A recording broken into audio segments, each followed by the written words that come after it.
everyone, this is Kit Cabello with Hard Lens Media, and we have an exclusive interview. Joining us again, good friend of the show, Matt Orfalea. That's right, the infamous troublemaker, the person who causes so much controversy on the internet, who nearly derailed the Bernie Sanders campaign, is joining us here via online in the studio. Welcome, Matt Orfalea. It is so good to hear from you again, my friend. Thank you, Kit. Thank you. Just one correction. The Bernie Sanders campaign derailed the Bernie Sanders campaign. I can't take credit for that. There we go. That's and you know what?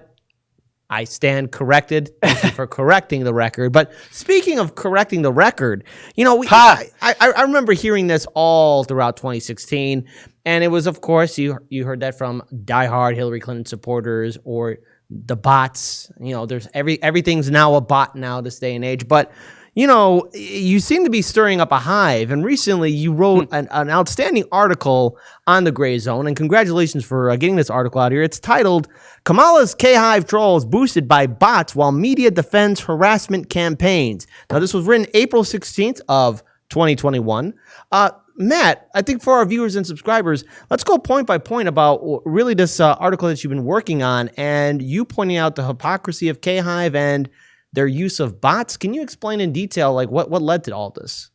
Okay, so what led to this article was the LA Times article. It was my reaction to a recent LA Times article, which profiled KHive and spun KHive in a positive light. And so I know from experience and just seeing how other people have been treated by KHive online that the way LA Times was framing it was just bullshit. And so I got curious. I started researching, looking up their KHive sources. And, well, I was blocked, and I've never interacted with them in my life. So whenever that happens, that always piques my interest even more. Before you continue on, I always do find it interesting where, like, you're blocked by someone on social media, and you never even interacted with that person in the first place. Like, and sometimes you have to take a step back and wonder, did I say something, or it did just happen out of the blue? Yeah, I'm always curious, and I search, like my handle with their handle, and oftentimes, including these times, I got nothing. So I really never did interact with them, and yet they were compelled to block me. So that's always a red flag, I think.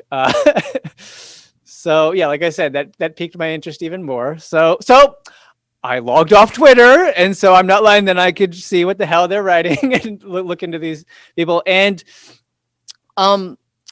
what eventually I discovered some mentions. Oh, I also did some basic research on the history of the KHive, and it turns out in many of the profiles, I shouldn't say many, but a couple of them, they mention that there are a couple origin stories. So there's the origin story that was mentioned in the LA Times, which is that it started with Joyanne Reid and MSNBC pundits tweeting out the term KHive. Mm-hmm. And then there's another origin story, which credits one Twitter user in particular with creating KHive by the name of Bianca Della Rosa. Mm-hmm.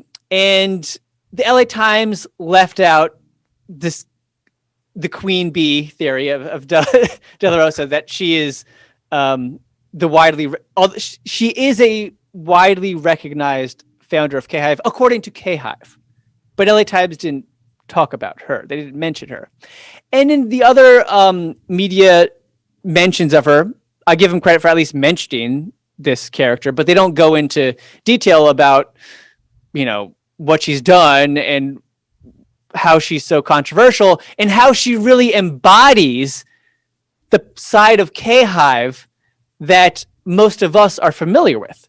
The reality that KHive is not about truth-telling like the LA Times framed it, but really they are more like a swarm of accusations of racism and sexism against anybody who criticizes Kamala Harris.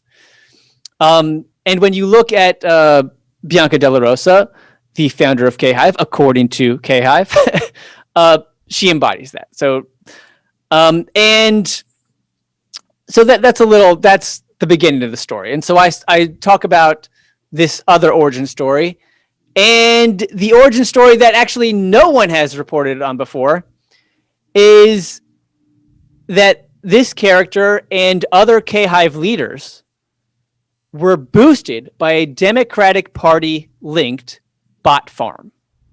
Can you explain like the whole idea of a bot farm? Because I mean, there's Sure. going to be some people who perhaps maybe might be living underneath a rock and ever heard of the idea of a bot farm. And I know it seems impossible in this day and age, but like when we talk about bot, I think it's very clear that we clarify what that is. Sure. So there's a lot of terms people use interchangeably: bot farm, troll farm, sock puppets, and so I'll just describe in this instance how it was structured. But it really is totally comparable to the Internet Research Agency that you've probably heard about, the media talking about Russia's campaigns, social media campaigns, and meddling. So it really works the same way. So in this case, we have a Democratic Party communications consultant, Sally Albright, and she exposed herself accidentally in her bot farm in 2018. She did this by sharing a screenshot with asking for technical support from, I believe it was Buffer. Buffer is a third-party software that allows users to tweet from multiple Twitter accounts. So, and now the way she was using it goes against their rules. Buffer said so themselves on Twitter. And so in the screenshot, you could see a number of accounts that she was controlling. And somebody investigated these profiles and found that they were retweeting the same stuff. So they were in complete sync. So, and they did an extensive research to show that that they were, in fact, it wasn't just how they looked at the tweets from up to 64 of these accounts were looked at for over a month, and they were in complete sync. And who were they tweeting? Well, Share Blue was a common outlet, common thread. Mm-hmm. And it turns out KHive leaders were too. Now that hadn't been noticed before. I was coming back looking at this, and I recognized some of these handles because I had been looking into De La Rosa, who's had many, many handles. One of them was Bravenack, and that was really one of the most promoted Twitter accounts by the bot network. So you got to understand. So the bot network was elevating these truly hateful voices in terms of these KHive leaders who were smearing Bernie Sanders as a racist and defending, and who would go on to defend Kamala Harris in the 2020 primary. Okay. Now, I think we all know that there are diehard supporters for Bernie Sanders, Kamala Harris. I mean, we saw this during the 2020 election. We see it with Trump supporters. We see it with people who are loyal to Biden, Tulsi Gabbard, Andrew Yang, and even Greens and Libertarians. I mean, it's quite clear that, a lot of people do choose their factions and who they're going to side with. But what was it that for you when you wrote this article that made KHive stand out the most to you, especially their actions during the 2020 election cycle? Because I think let's be clear, the one group that was getting a lot of media attention, or two groups in particular that were getting a lot of media attention, who were loyal to their political candidates, were Bernie Sanders supporters, also known as Bernie Bros, and then of course you had your Trump supporters as well. What was it for you, especially when you were going deeper into analyzing KHive? What was it about them that really stood out? So, more than, let's see.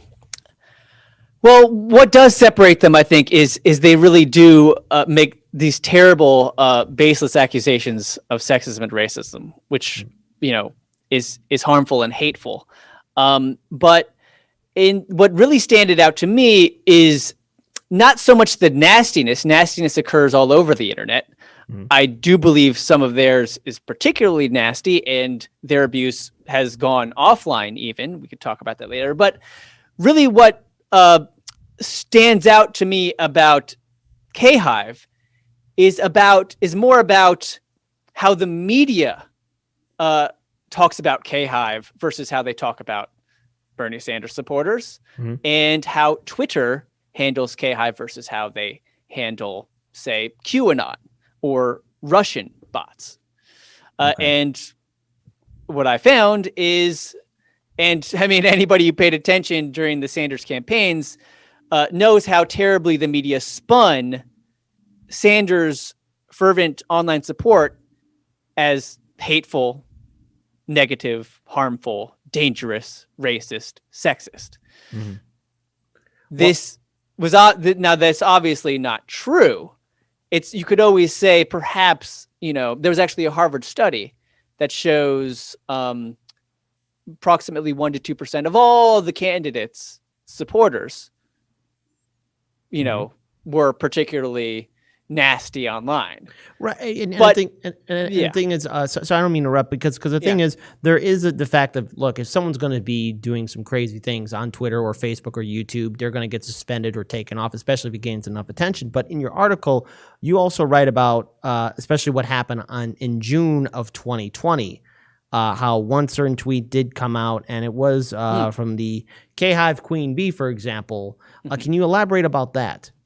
So in this case, we have the widely accepted founder of KHive, according to much of KHive, including the KHive's poster child, Reese Colbert. She credits who's been in nearly every piece about KHive as an example of KHive, and she says this woman is the creator of KHive.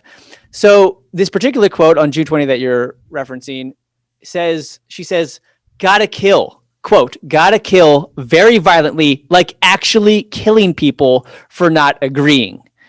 So there's nothing ambiguous there. Okay. That's, if anything's calling for violence, that's calling for violence.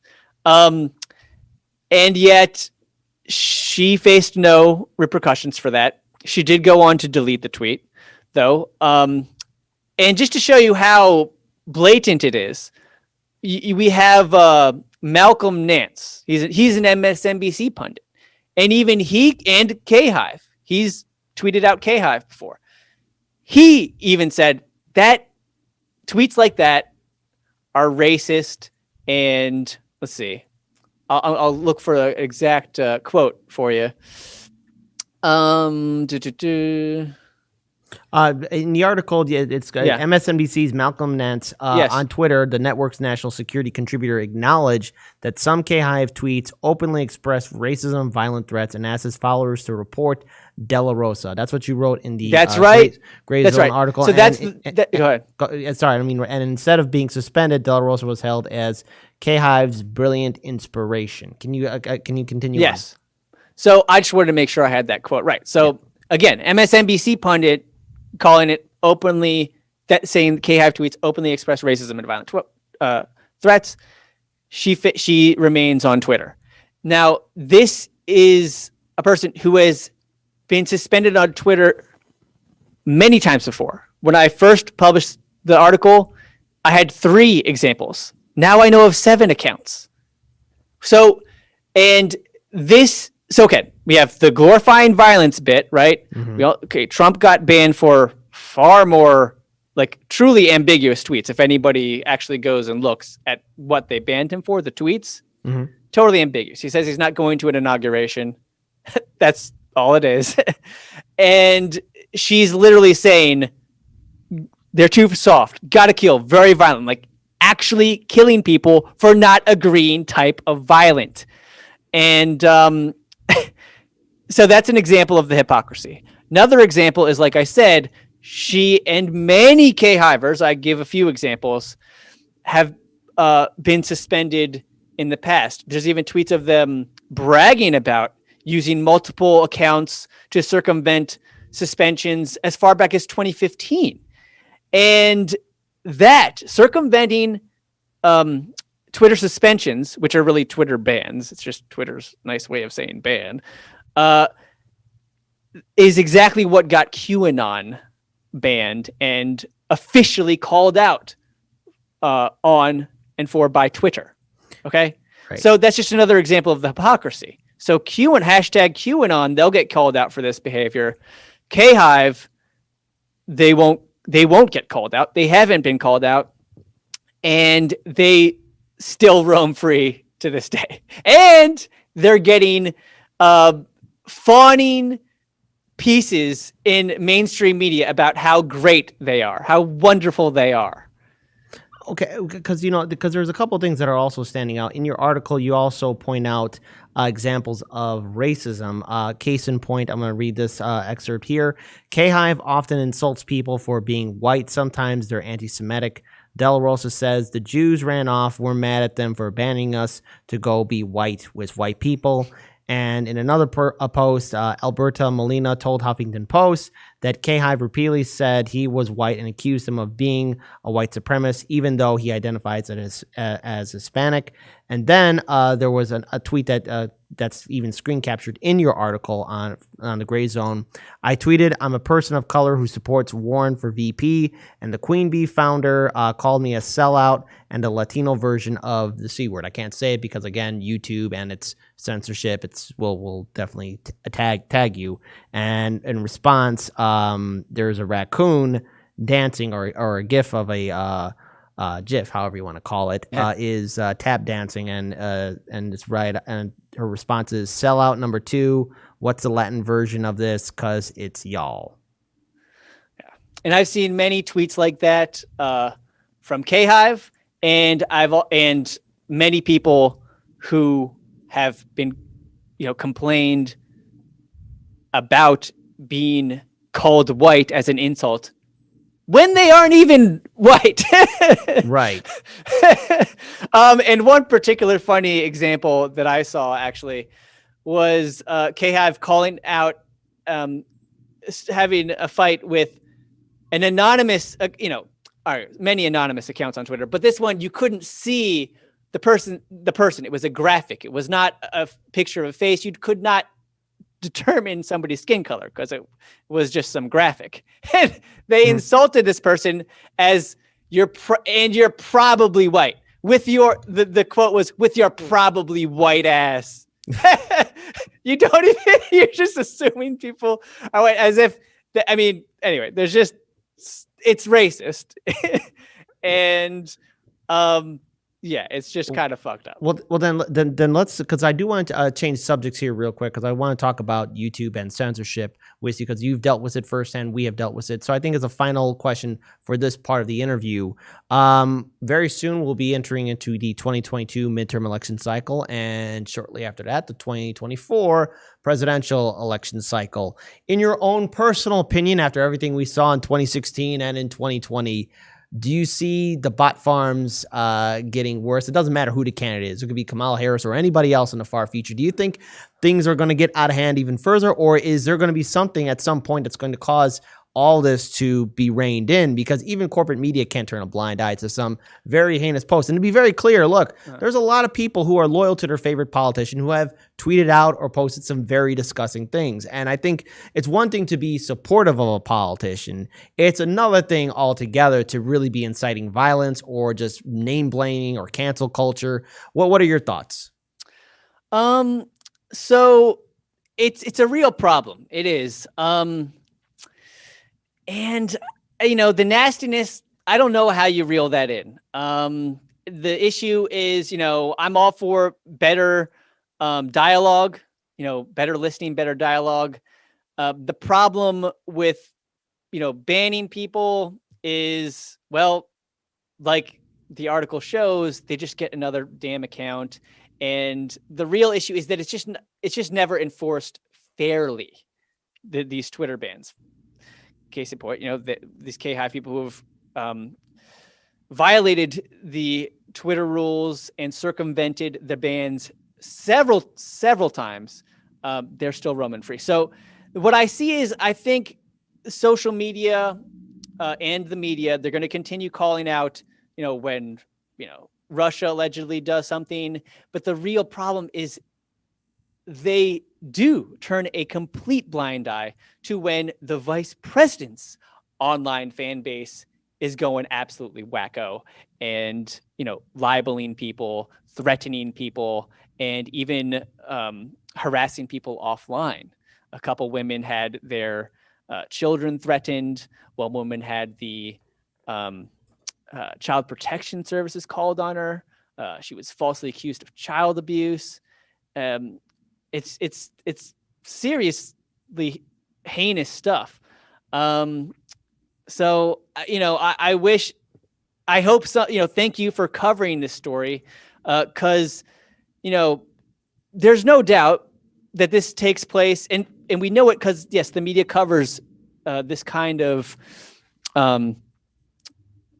this online manipulation when it's taking place in foreign countries and when it's taking place against our country from foreign countries. But the fact is, this happens within our country against the people within our country, and that doesn't get reported.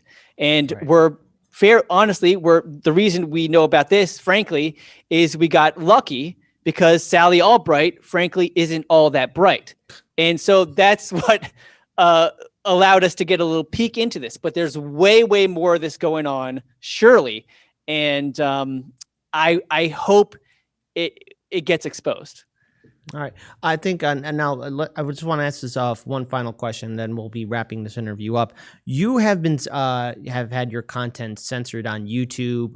People have been calling for you also be removed on YouTube as well for some of your controversial videos, even though when we interviewed you way back in 2019 and 2020, it's quite clear that a lot of things were really taken out of context, which is key. So, and we're seeing a super fast rush on social media going after progressives, independent journalists, libertarians, anyone that doesn't go toe to line of the establishment narrative.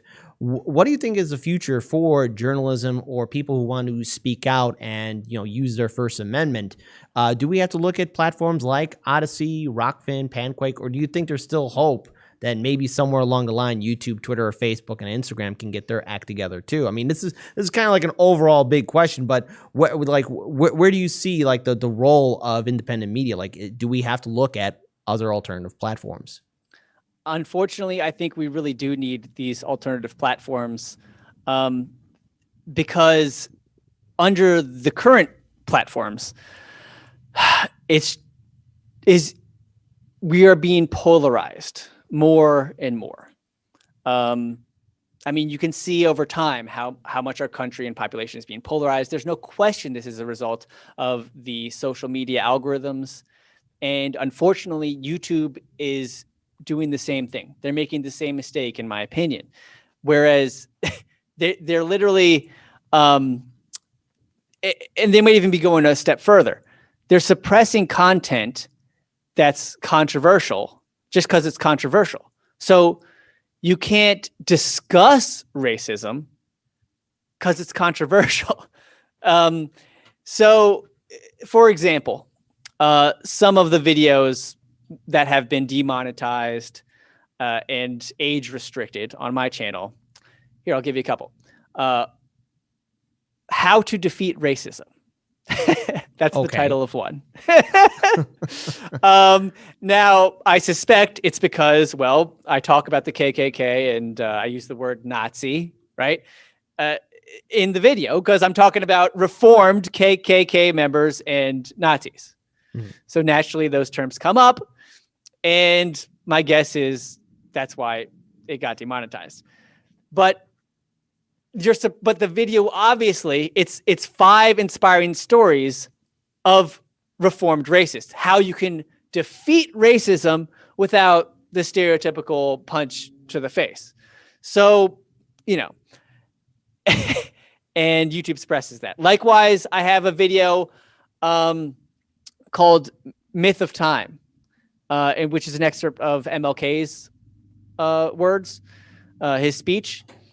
And it just features police brutality from the 60s against peaceful protesters and cross-cuts that with dapple protesters, peaceful protesters. That was deemed too controversial. That is age restricted on YouTube. It's advocating for peaceful protest, and it's too controversial for high school students to watch, and it's too controversial for me to earn a penny on it. So, I mean, this is problematic. YouTube is directly disincentivizing people from talking about stuff that's controversial. Personally, I don't think that example is controversial, should be controversial, but I'll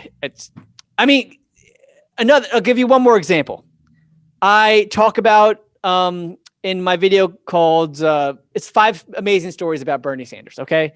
And one is how we really made a serious effort to end US support of the war in Yemen.